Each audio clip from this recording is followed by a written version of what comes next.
근육이 빠집니다. 당신도 모르게 시작됩니다. 근육이 빠집니다. 조용히 그리고 아주 빠르게 말입니다. 어느 날 갑자기 힘이 약해진 것이 아닙니다.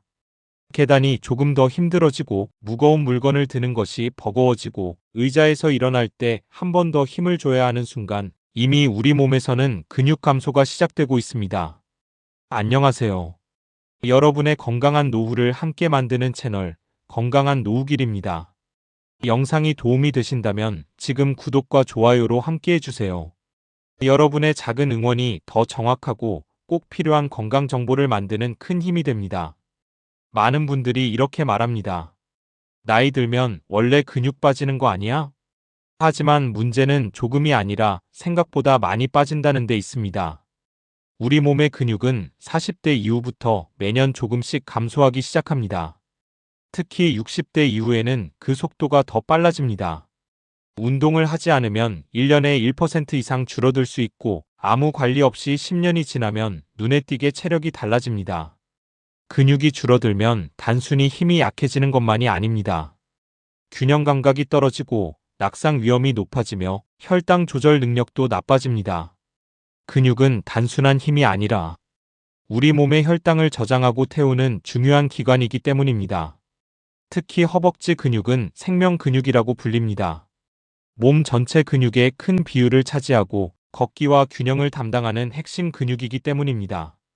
허벅지가 약해지면 활동량이 줄어들고 활동량이 줄면 더 빠르게 근육이 감소하는 악순환이 시작됩니다. 더 무서운 점은 근육 감소가 겉으로 잘 드러나지 않는다는 것입니다. 체중은 그대로인데 몸이 축 처지고 배는 나오는데 팔다리는 가늘어지는 현상. 이것이 바로 근육은 줄고 지방은 늘어나는 전형적인 변화입니다. 많은 시니어 분들이 체중계 숫자만 보고 안심합니다. 하지만 체중이 같아도 근육이 줄고 지방이 늘었다면 몸은 훨씬 약해진 상태입니다. 근육은 단순히 움직임을 위한 조직이 아닙니다. 면역력, 기초대사량, 혈관 건강, 심장 건강까지 모두와 연결되어 있습니다. 근육이 줄어들면 몸 전체의 회복력이 떨어집니다. 나는 아직 괜찮아. 이 말이 가장 위험합니다. 근육은 아플 때가 아니라 이미 많이 줄어든 뒤에야 문제로 드러나긴 어떠신가요? 의자에 앉았다가 손을 짚지 않고 일어날 수 있으신가요? 함 때문입니다. 지금 여러분은 발로 10초 이상 서 있을 수 있으신가요? 이 간단한 동작이 점점 어려워진다면 몸은 분명 신호를 보내고 있는 것입니다. 근육은 나이를 핑계로 포기해야 할 대상이 아닙니다. 관리하면 지킬 수 있고 늦게 시작해도 충분히 회복할 수 있습니다. 하지만 잘못된 방법으로 운동하면 오히려 근육이 더 빠질 수 있다는 사실 알고 계셨습니까? 다음 파트에서는 많은 시니어들이 열심히 하지만 오히려 근육을 줄이고 있는 잘못된 습관에 대해 말씀드리겠습니다.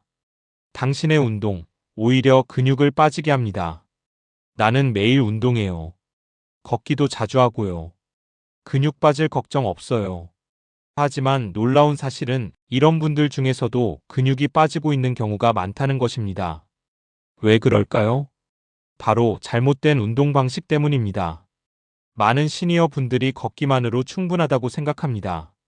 물론 걷기는 훌륭한 유산소 운동입니다. 심폐 기능을 높이고 관절에도 부담이 적죠. 하지만 걷기만으로는 근육을 지키기에 부족합니다. 우리 몸의 근육은 자극이 있어야 유지됩니다. 같은 강도로 같은 양의 운동만 계속하면 몸은 적응하게 되고 더 이상 근육을 유지하거나 성장시킬 이유를 느끼지 못합니다. 특히 무릎이나 허리가 아프다고 해서 걷기만 하는 경우 상체 근육이나 코어 근육은 점점 약해집니다. 이렇게 되면 자세가 무너지기 시작하고 척추의 부담이 늘어나 통증으로 이어질 수 있습니다. 또 하나, 너무 오래 걷거나 무리하게 움직이면 오히려 근육이 손상되고 에너지로 소모되기까지 합니다. 영양 공급 없이 유산소 운동만 지속하면 우리 몸은 지방보다 근육을 먼저 태우기 시작합니다. 이런 분들도 계시죠. 나는 하루 일만 걷는데 왜 다리가 더 가늘어졌지? 그 이유는 바로 단백질 섭취 부족, 근력 운동 부족 때문입니다. 걷기만 한다면 당장은 활동량이 늘어 체중이 줄 수는 있어도 근육량은 점점 줄어들게 됩니다. 근육은 무게를 견디는 자극이 필요합니다. 예를 들어 앉았다 일어나기, 계단 오르기, 가벼운 아령 들기, 밴드 운동 등이 훨씬 더 근육 유지에 효과적입니다. 하지만 이 과정에서도 주의할 점이 있습니다. 너무 무거운 아령을 무리해서 들면 관절에 부담이 가고 부상의 위험이 커지죠. 가볍고 반복 가능한 동작을 천천히, 꾸준히 하는 것, 이것이 시니어에게 가장 안전하고 효과적인 근력 운동입니다. 또 하나의 실수는 스트레칭만 반복하는 경우입니다. 스트레칭은 근육을 풀어주고 유연성을 늘리지만 근육을 단련하거나 유지하는 데에는 큰 효과가 없습니다. 정리하자면 걷기와 스트레칭만으로는 근육을 지킬 수 없다는 것입니다. 우리가 진짜 지켜야 할 것은 겉으로 보이는 활동량이 아니라 근육량과 근육의 질입니다. 지금부터라도 근육이 빠지지 않는 방향으로 운동 루틴을 바꿔야 합니다. 다음 파트에서는 근육이 빠지지 않도록 돕는 효과적인 시니어 근력 운동 루틴을 구체적으로 알려드리겠습니다. 60대 이후 이렇게 해야 근육이 지켜집니다. 근육은 나이가 들어도 다시 만들 수 있습니다. 다만 방법이 달라야 합니다. 젊을 때처럼 무거운 무게를 들 필요는 없습니다. 중요한 것은 규칙적인 자극과 회복입니다. 첫 번째 원칙은 하체부터 강화하는 것입니다. 허벅지와 엉덩이 근육은 우리 몸에서 가장 큽니다. 이 근육이 약해지면 걷는 속도가 느려지고 균형이 무너지며 낙상 위험이 크게 증가합니다. 집에서 할 수 있는 가장 좋은 운동은 의자에서 천천히 앉았다가 일어나는 동작입니다. 팔을 사용하지 않고 10회 반복합니다. 처음에는 5회도 힘들 수 있습니다. 그것이 바로 근육이 약해졌다는 신호입니다. 두 번째는 벽을 이용한 스쿼트 자세 유지입니다. 벽에 등을 대고 천천히 무릎을 굽혀 10초 버티는 것부터 시작합니다. 처음부터 깊게 앉을 필요는 없습니다. 중요한 것은 무릎이 아니라 허벅지 근육에 힘이 들어가는 느낌입니다. 세 번째는 종아리 올리기 운동입니다. 식탁이나 벽을 잡고 발 뒤꿈치를 천천히 들어 올렸다가 내립니다. 이 단순한 동작이 혈액순환과 균형 감각을 크게 개선합니다. 그리고 절대 빼놓으면 안 되는 것이 단백질 섭취입니다. 운동을 했는데도 근육이 늘지 않는 이유는 대부분 단백질이 부족하기 때문입니다. 근육은 자극만으로 만들어지지 않습니다. 재료가 있어야 회복되고 강화됩니다.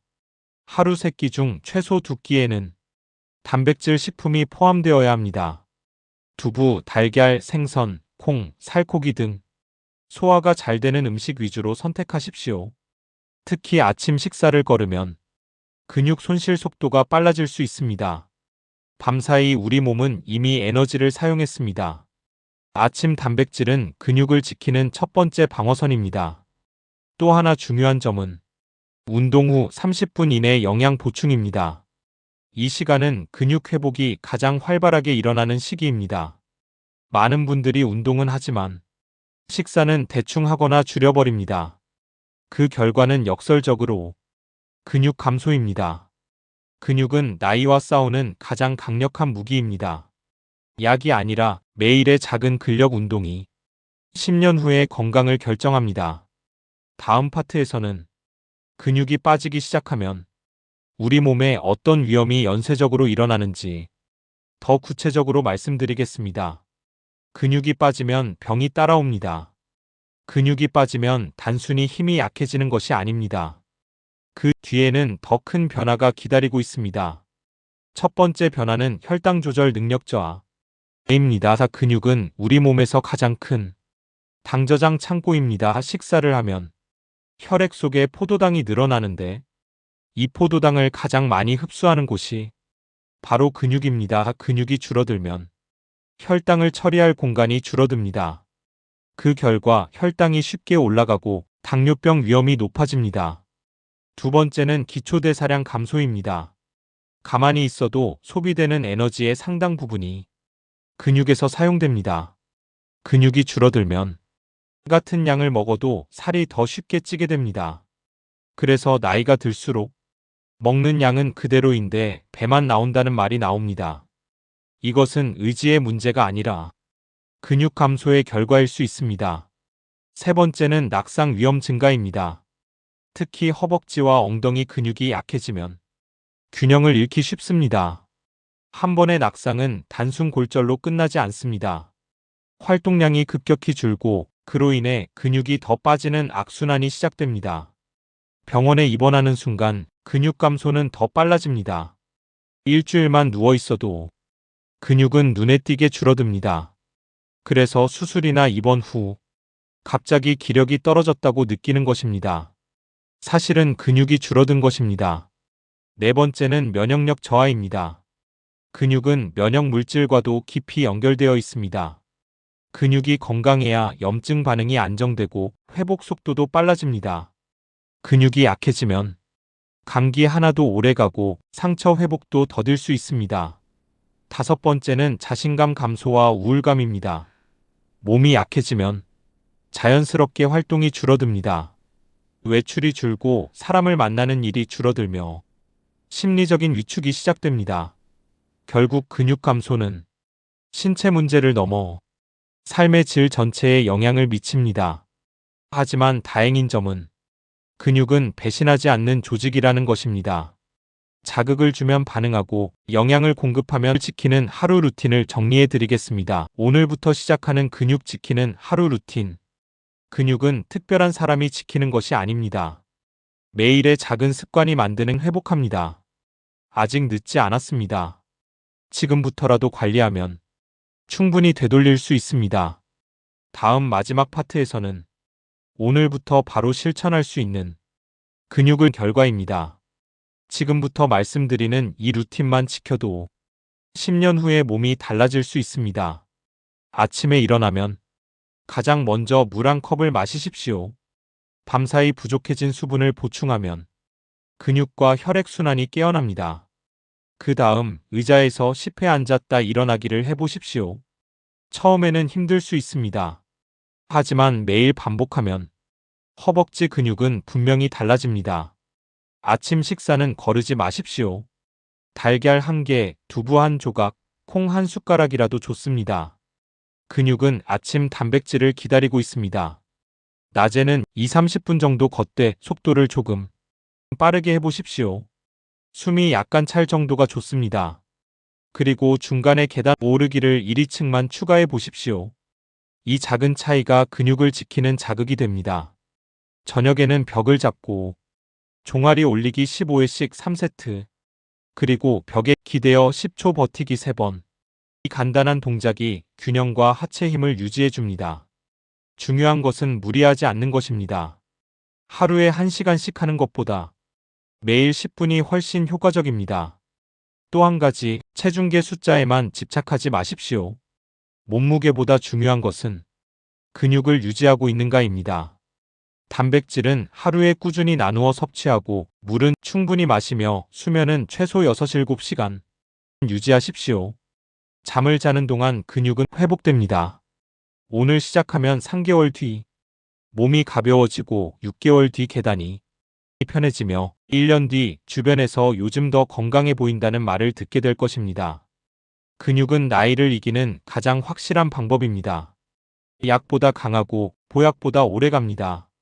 지금 이 순간에도 근육은 빠질 수도 있고 지켜질 수도 있습니다. 선택은 오늘의 습관에 달려 있습니다. 여러분의 건강한 노후를 응원합니다. 도움이 되셨다면 구독과 좋아요로 함께 해주세요. 앞으로도 꼭 필요한 건강 정보만 전해드리겠습니다. 여기는 건강한 노후길이었습니다. 감사합니다.